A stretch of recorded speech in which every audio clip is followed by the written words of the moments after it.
Selamat siang adik-adik semua, apa kabar? Salam sehat.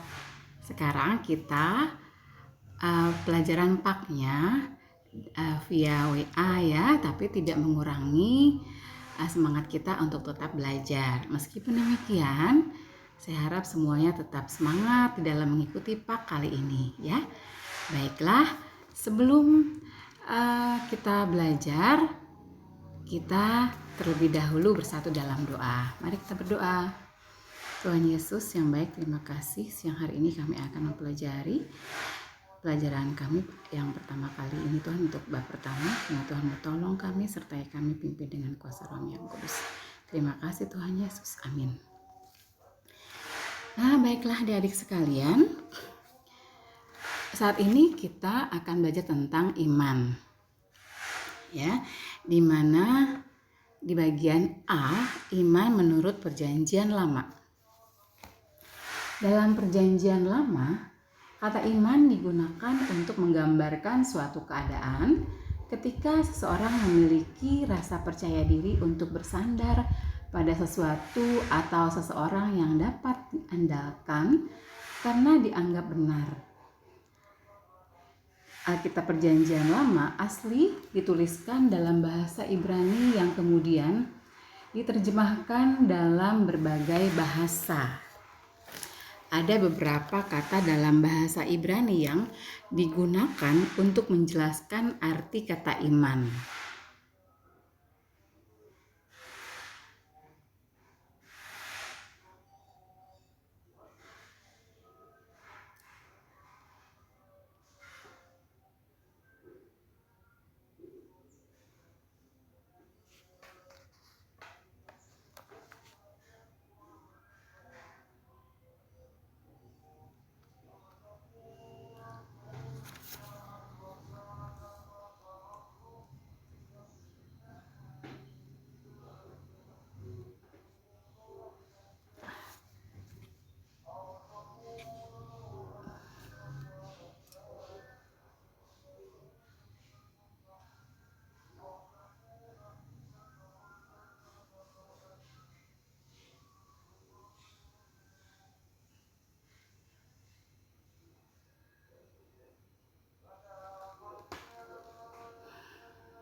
Oh my God.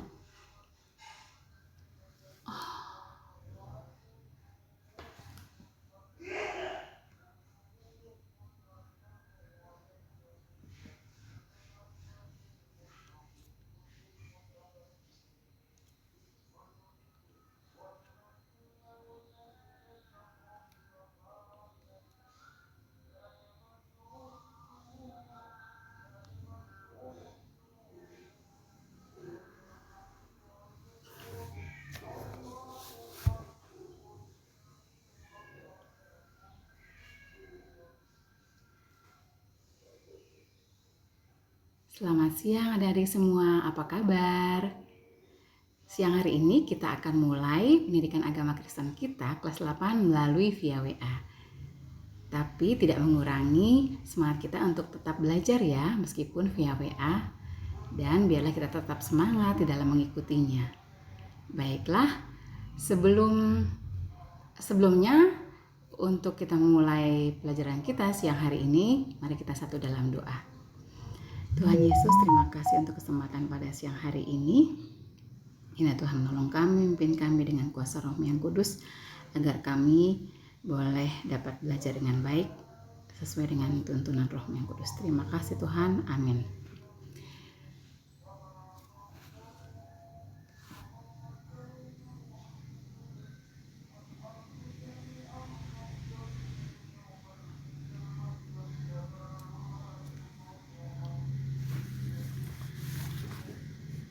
Nah, adik-adik yang dikasih Tuhan,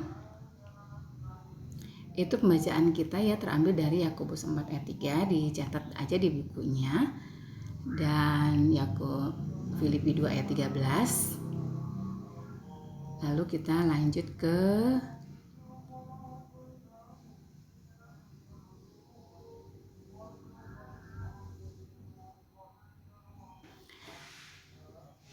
iman dalam bahasa Ibrani.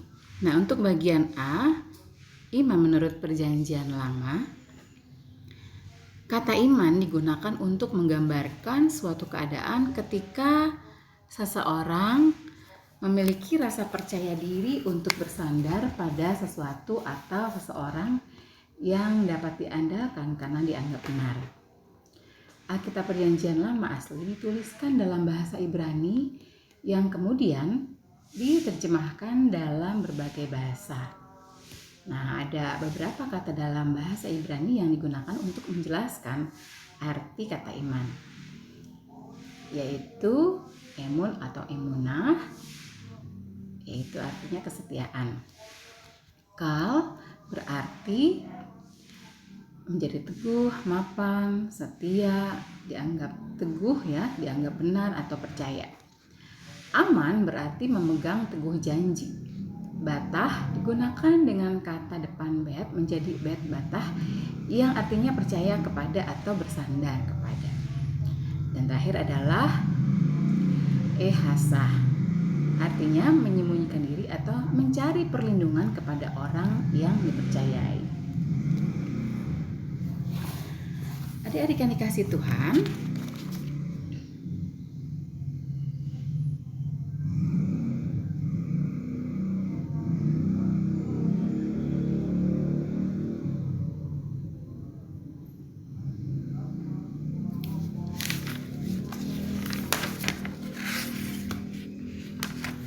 kita lanjutkan lagi. B, iman menurut Perjanjian Baru.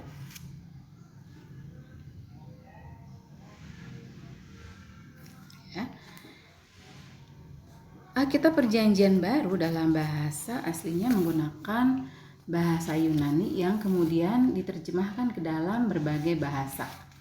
Kata iman dalam bahasa Yunani merupakan kata sifat. Kata kerjanya adalah percaya. Kedua kata ini digunakan untuk menggambarkan hubungan antara manusia atau umat atau seseorang dengan Allah yang dipercayainya.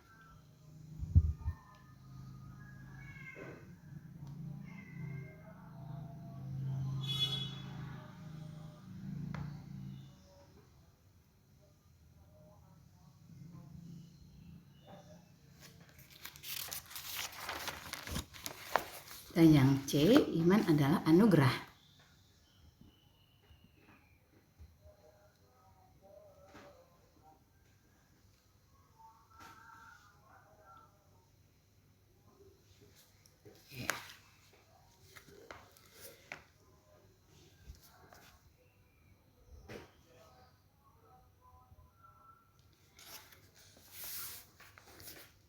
Iman adalah anugerah ya.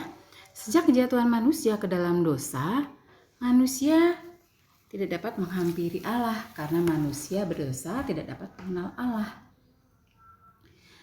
Manusia berdosa tidak dapat memulai hubungan yang baik dengan Allah karena naturnya yang berdosa tidak dapat bersekutu dengan Allah, Maha Kudus.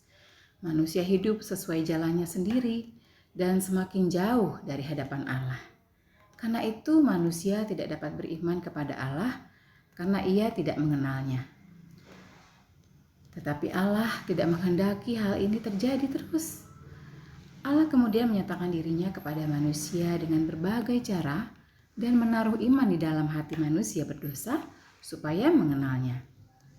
Iman adalah anugerah Allah yang diberikan kepada manusia berdosa agar manusia dapat mengenal Allah dan hidup bergantung padanya.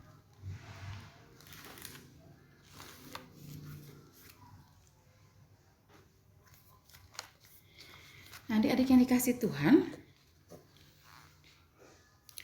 iman adalah anugerah karena iman adalah pemberian Allah kepada manusia berdosa. Dianugerahkan berdasarkan kasih, hikmat, kasih karunia, dan untuk melakukan kehendak Allah.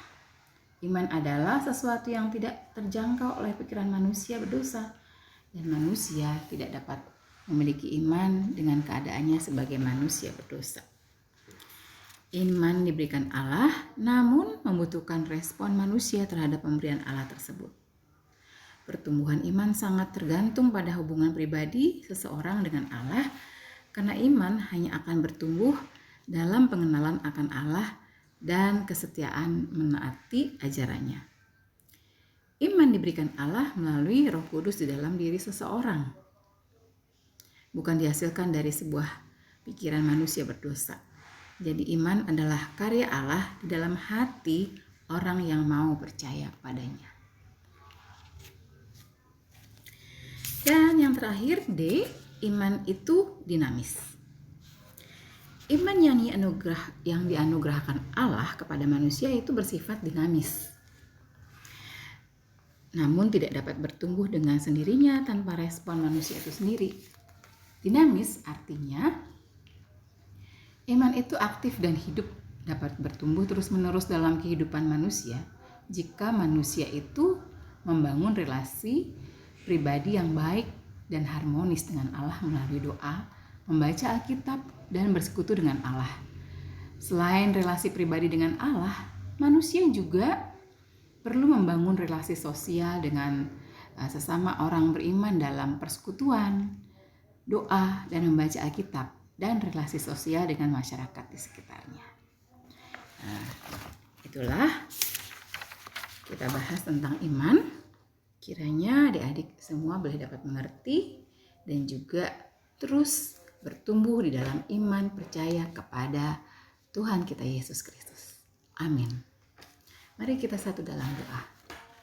Terima kasih Tuhan Yesus untuk pelajaran kami pada siang hari ini. Engkau senantiasa menuntun kami Bapa dalam kasih-Mu agar kehidupan kami terus bertumbuh dalam iman kami kepadamu. Inilah kami Bapa, anak-anak-Mu, tuntunlah kami selalu. Terima kasih Tuhan Yesus. Amin. Selamat siang.